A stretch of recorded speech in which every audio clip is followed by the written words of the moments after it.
السلام علیکم ورحمۃ اللہ وبرکاتہ۔ الحمد للہ رب العالمین والصلاة والسلام علی اشرف الانبیاء والمرسلین محمد وعلی آلہ وصحبہ اجمعین وبعد۔ قال اللہ تعالی فی القرآن المجید والفرقان الحمید۔ اعوذ باللہ من الشیطان الرجیم، بسم اللہ الرحمن الرحیم۔ رب اشرح لی صدری ویسر لی امری واحلل عقدۃ من لسانی یفقہوا قولی۔ جادو سے متعلق چند سوالات کے جوابات جاننے کی کوشش کریں گے اس نشست میں انشاءاللہ تعالی۔ سب سے پہلا کوشچن یہ ہے کہ جادو سیکھنا کیسا ہے، جادو کا کیا حکم ہے؟ جادو سیکھنا کیسا ہے اور جادو کا حکم کیا ہے، اس کو جاننے سے پہلے ہمیں یہ جاننا ہوگا کہ جادو کے نقصانات کیا ہیں۔ جادو کے نقصانات فرد پہ اور معاشرہ پہ بہت زیادہ ہے۔ جادو کی وجہ سے انسان کی پوری زندگی برباد ہو جاتی ہے، کسی انسان کی صحت تباہ ہو جاتی ہے۔ ایک اچھا انسان، اس کو دیکھیے بہت صحت مند انسان تھا، لیکن وہ جادو کی وجہ سے بہت زیادہ اس کی زندگی متاثر ہوتی ہے اور وہ قبر تک پہنچ جاتا ہے، بستر سے لگ جاتا ہے، قبر تک پہنچ جاتا ہے۔ ایک بچہ جو پڑھنے میں بہت تیز تھا، جادو کی وجہ سے اس کی صحت متاثر ہوتی ہے، اس کا پڑھنے سے دل اچاٹ ہو جاتا ہے۔ ایک انسان جو اپنے کام کو بہت تندہی سے اور اچھے سے کرتا تھا، لیکن جادو اور میجک کی وجہ سے وہ اس کی صحت صحیح نہیں رہتی ہے۔ ایک انسان، اس کے بزنس میں بہت فائدہ تھا، اس کا تجارت بہت اچھا چل رہا تھا، لیکن جادو کی وجہ سے اس کی تجارت متاثر ہوتی ہے اور نقصان پہ نقصان اٹھاتا ہے، بسا اوقات وہ خودکشی کر بیٹھتا ہے۔ بعض لوگ جادو شوہر اور بیوی میں محبت کرنے کے لیے بھی کراتے ہیں، یا بیوی کرتی ہے شوہر سے محبت کے لیے، یا پھر ناچاقی اور نااتفاقی کے لیے بھی جادو کرائی جاتی ہے۔ شوہر اور بیوی میں خاص طور سے تفریق کے لیے بھی جادو کرائی جاتی ہے۔ تو جادو کا اثر جو ہے مخفی ہوتا ہے، اس کا اثر جو ہے پوشیدہ ہوتا ہے۔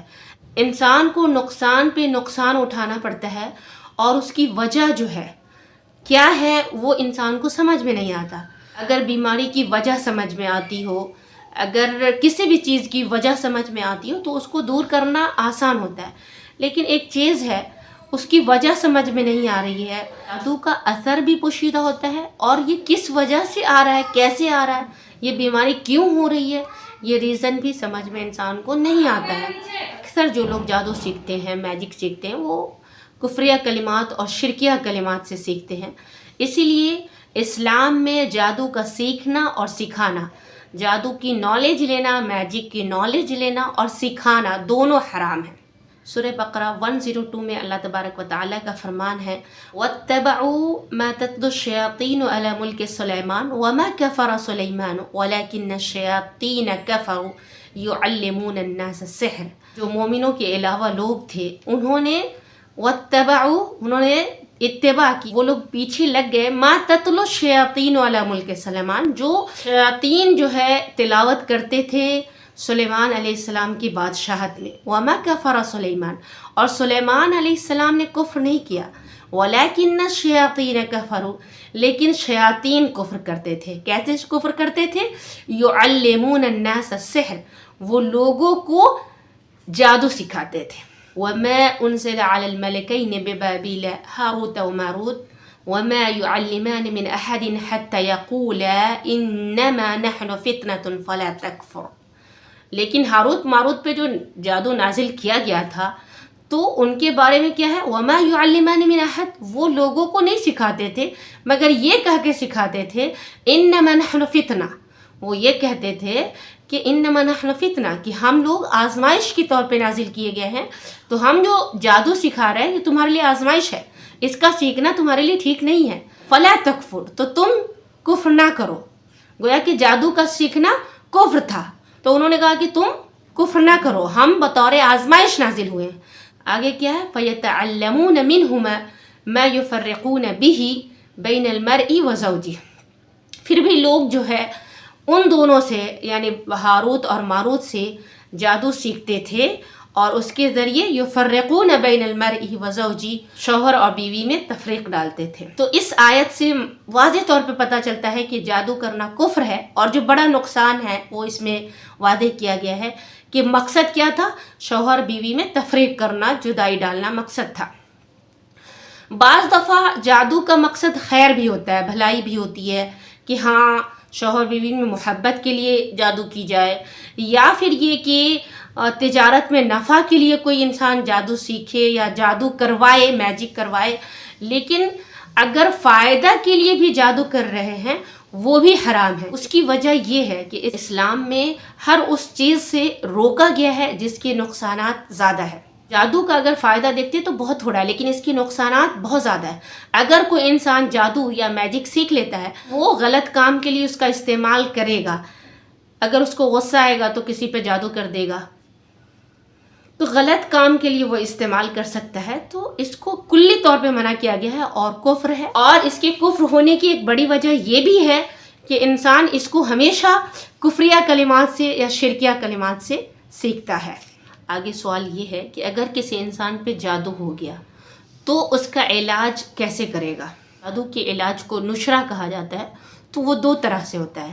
ایک تو یہ کہ قرآن کی دعاؤں سے کریں، آپ قرآن کے اذکار پڑھیں، اسی طرح سے جو رقیہ شرعیہ ہے وہ پڑھیں، اللہ تبارک و تعالیٰ سے گڑ گڑائیں، اللہ تعالیٰ سے دعا کریں.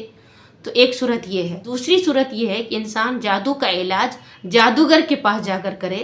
تو بعض علماء کرام نے اس کی اجازت دی ہے، لیکن صحیح یہ ہے کہ یہ حرام ہے. اور اس طرح سے آپ جادوگر کے پاس اگر علاج کے لیے بھی جا رہے ہیں، گویا کہ آپ جادو کو پروان چڑھا رہے ہیں اور جادو کے جواز کے قائل ہیں یا اس کی ایک راہ کو کھول رہے ہیں. ابو داؤد کی صحیح روایت سے ثابت ہے کہ جادو کا علاج کرنا جادو کے ذریعہ حرام ہے. تو معلوم ہوا جادو کا علاج کرنے کے لیے بھی ہمیں جادوگر کے پاس نہیں جانا چاہیے. ہم اہل ایمان ہیں، مومن ہیں، اور کسی بھی طرح کی مصیبت ہو اور پریشانی ہو، ہمارے بہت سارے علماء کرام نے، انبیاء نے مصیبت اور پریشانی کو جھیلا ہے اور اللہ تبارک و تعالیٰ کے لیے برداشت کیا ہے. تو ہم اس کو آزمائش سمجھ کر اللہ تعالیٰ سے دعا کریں. اور جس طرح سے دنیا کی بہت ساری بیماریاں ہوتی ہیں جس کی وجہ جادو نہیں ہوتی ہے، لیکن اس کو ٹھیک ہونے میں ٹائم لگتا ہے. بہت ساری بیماری ہے، فیور ہے، موسمی فیور ہے اگر، تو فوراً ٹھیک ہو جاتا ہے. لیکن کچھ اس طرح کی بیماریاں ہوتی ہیں جو مرد دائم ہوتا ہے، زیادہ دنوں سے جو بیمار ہوتا ہے انسان یا پرانی بیماری ہوتی ہے، تو وہ جلدی ٹھیک نہیں ہوتا ہے، اس میں کافی ٹائم لگتا ہے. اسی طرح سے جادو میں بھی ہر طرح کا اثر ہوتا ہے. کوئی بہت ہی سخت قسم کا جادو ہوتا ہے تو اس کو ٹھیک ہونے میں ٹائم لگتا ہے. تو ہمیں اللہ تبارک و تعالیٰ پہ بھروسہ کر کے اللہ تعالیٰ سے دعا کرنی چاہیے اور یہ سوچنا چاہیے کہ ٹھیک ہوگا انشاءاللہ. ہمارا بلیف اور یقین پورا اللہ تبارک و تعالیٰ پہ ہونا چاہیے. لگاتار آپ دعا پڑھیں، اہتمام کریں اس کا. انشاءاللہ تعالیٰ نیکسٹ ویڈیو میں میں بتاؤں گی کہ جادو کے اثر کو زائل کرنے کے لیے کون سی دعائیں پڑھی جائیں اور رقیہ شرعیہ کیا ہے. تو وہ اس کے لیے میں الگ ویڈیو بنانے والی ہوں انشاءاللہ تعالیٰ. یہاں پہ میں آپ کو یہ کہوں گی کہ اللہ تعالیٰ سے پورا یقین رکھیے. اور اللہ تعالیٰ کہتا ہے کہ جب بندہ مجھ سے مانگتا ہے تو میں اس کی دعا کو قبول کرتا ہوں. سورہ بقرہ آیت نمبر 86 کے اندر اللہ تبارک و تعالیٰ کا فرمان ہے، وَإِذَا سَأَلَكَ عِبَادِي عَنِّي فَإِنِّي قَرِيبٌ أُجِيبُ دَعْوَةَ الدَّاعِ إِذَا دَعَانِ وَإِذَا سَأَلَكَ عِبَادِي عَنِّي فَإِنِّي قَرِيبٌ. جب میرا بندہ مجھ سے سوال کرتا ہے تو میں اس کے قریب ہوتا ہوں. اجیب دعوت الداعی اذا دعان، اور میں پکارنے والے کی پکار کو سنتا ہوں جب وہ میرے سے پکارتا ہے، جب وہ مانگتا ہے. تو یہ اللہ تعالیٰ خود کہہ رہا ہے کہ بندہ جب مجھ سے مانگتا ہے تو میں اس کی دعا کو سنتا ہوں. تو ہو سکتا ہے کہ ہمیں ٹائم لگ رہا ہو، وقت لگ رہا ہو ٹھیک ہونے میں، لیکن ہمیں یقین ہونا چاہیے کہ اللہ خود کہہ رہا ہے کہ میں اس کی دعا کو قبول کرتا ہوں.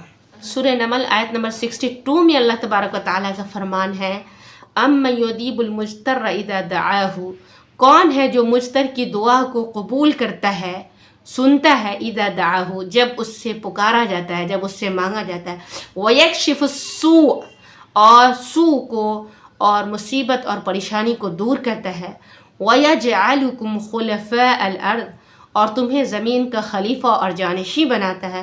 الہ مع اللہ، کیا اللہ کے علاوہ کوئی معبود ہے؟ کوئی اللہ کے علاوہ ہے پکار کو سننے والا؟ قلیلا ما تذکرون، تم لوگ بہت تھوڑی نصیحت حاصل کرتے ہو. تو ہمیں اس بات کا یقین ہونا چاہیے اور اس یقین کے ساتھ ہم اللہ تعالیٰ سے دعا کریں کہ ہم جس بھی بیماری میں ہیں وہ ہم پہ بہت رحم کرنے والا ہے، وہ ہمارا رب ہے اور ہمارے لیے رحیم ہے وہ، تو ہم اس سے دعا کریں اور دعا کرتے رہیں اور ہم نا امید نہیں ہوں۔ انشاءاللہ تعالیٰ آج نہیں تو کل وہ ہماری دعا کو سنے گا اور ہماری صحت بھی بحال ہوگی، یا جو بھی مصیبت اور پریشانی میں ہم گرفتار ہیں اس سے ہم نکلیں گے انشاءاللہ تعالیٰ۔ آگے سوال ہے، کیا فرماتے ہیں علماء کرام اس عورت کے بارے میں جو جادو کرتی ہے اور بہت لوگوں نے اس سے مصیبت اٹھائی ہے، اس کے بارے میں کیا کیا جائے اور اس کے جادو سے کیسے بچا جائے؟ جیسا کہ ہم نے ابھی جانا کہ جادو ایک شیطانی عمل ہے۔ جادو اور میجک انسان شرکیہ کلمات، نماز کو چھوڑ کے یا نجاست وغیرہ کھا کے یا ناپاکی میں رہ کر ہی کرتا ہے، اور اس کے نقصانات جانے ہم نے کہ اس کے نقصانات بہت زیادہ ہے، سماج اور معاشرے پہ اس کی وجہ سے فساد ہوتا ہے، اور ایک مسلمان ہونے کے ناطے ہماری ذمہ داری ہے کہ فساد کی اور برائیوں کی اور خرابیوں کی جو بھی وجہ بن رہا ہے اس وجہ کو دور کرنے اور اس وجہ کو زائل کرنے کے لیے حتی الامکان کوشش کرے۔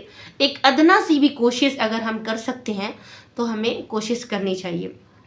سب سے پہلے تو یہاں ایک جان لیں کہ اکثر گاؤں وغیرہ میں خاص طور سے مشہور ہو جاتا ہے کہ فلاں جادوگر ہے یا فلاں جادوگرنی ہے، تو ہمیں کسی کے اوپر یوں ہی الزام نہیں لگا دینا چاہیے کہ وہ جادوگر ہے یا جادوگرنی ہے، بلکہ اس پہ تحقیق کرنی چاہیے کہ واقعی وہ انسان جادو کرتا ہے یا نہیں کرتا ہے۔ اس لیے کہ ایک انسان کی شبیہ کو خراب کرنا بھی آپ کے لیے جائز نہیں ہے، اور الزام لگانا کسی پر آپ کے لیے بالکل حرام ہے اور جائز نہیں ہے۔ ہاں، اگر اس انسان کے اندر وہ شواہد ہے، وہ دلائل موجود ہیں کہ وہ جادوگر ہے اور اپنے جادو کے ذریعہ وہ لوگوں میں فساد کر رہا ہے، اس کا جادو لوگوں میں خرابی کا ذریعہ بن رہا ہے، تو اس کا کیا حکم ہے؟ تو اسلام میں جادوگر کا حکم یہ ہے کہ اس کو قتل کیا جائے گا، اس کی حد قتل ہے۔ اور ترمذی کی صحیح روایت ہے، نبی صلی اللہ علیہ وسلم کا فرمان ہے، جادوگر کی حد اسے تلوار سے قتل کر ڈالنا ہے۔ اور صحابہ کرام میں عمر بن خطاب اور آپ کی بیٹی جو نبی صلی اللہ علیہ وسلم کی زوجہ محترمہ تھیں، حفصہ رضی اللہ عنہا، اور اسی طرح سے جندب رضی اللہ عنہم، ان تمام لوگوں کا قول ہے کہ جادوگر کی سزا قتل ہے۔ ہمارے معاشرے میں چونکہ اسلامی قانون تو ہے نہیں، لیکن ہمیں ان طریقوں کو اپنانا چاہیے، میٹنگ بلوانی چاہیے، اور فساد اور خرابی کی جو بھی وجہ بن رہا ہے اس کو روکنے کی تمام تر کوشش کرنی چاہیے۔ اس لیے کہ ہم لوگ صرف جادو کا علاج کرنے جاتے ہیں یا جادو کے لیے دعائیں کرتے ہیں، لیکن جادو کی جو وجہ بن رہا ہے یا جو جادوگر ہے اس کو روکنے کے لیے کوئی اقدام نہیں اپناتے ہیں۔ اس کے لیے سماج میں جو بھی ذمہ دار لوگ ہیں، جو بھی سوسائٹی میں ذمہ دار لوگ ہیں، تو ان کو بیٹھ کر اس کو دور کرنے کے لیے کیا اقدام اپنا سکتے ہیں، کیا کر سکتے ہیں، اس پہ غور کرنا چاہیے۔ ہم لوگوں کو جادو سے بچنے کے لیے قرآن کریم کی بہت تلاوت کرنی چاہیے، اللہ کے ذکر میں مصروف رہنا چاہیے، اور صبح و شام کے اذکار خاص طور سے اس کا اہتمام کرے۔ جو معروف قرہ حضرات ہیں تو ان کی رقیہ شرعیہ بھی موجود ہے یوٹیوب وغیرہ پہ، تو اس کو سنیں خاص طور سے، اور خود سے تلاوت کریں۔ اور اگر آپ کے اطراف میں، آپ کے آس پاس میں کوئی ہیں جو اچھے قاری ہیں، جو اچھے قرأت کرتے ہیں، تو ان سے دم بھی کروا سکتے ہیں۔ اسی طرح سے دوا لیں، ڈاکٹر کی طرف رجوع کریں، تو اسی طرح سے پاک صاف رہیں۔ یہ طریقے ہیں جن سے جادو سے بچا جا سکتا ہے۔ میاں بیوی میں اگر ناچاقی اور نا اتفاقی رہتی ہے تو ان میں محبت اور الفت کرانے کے لیے جادو کرنا کیسا ہے؟ یہاں پہ محمد بن صالح عثیمین رحمہ اللہ کا قول نقل ہے، تو انہوں نے کہا ہے کہ ان میں بھی اتفاق اور محبت اور مودت پیدا کرنے کے لیے جادو کرانا حرام ہے۔ چونکہ جادو مطلق حرام ہے، اور قرآن کریم کی آیت ہم نے پڑھی تو اس سے پتہ چلتا ہے کہ خیر کے کاموں کے لیے بھی جادو کا استعمال حرام ہے۔ اس کے اور بھی طریقے ہیں جو جائز طریقے ہیں، شرعی طریقے ہیں، تو وہ اپنائے جائے۔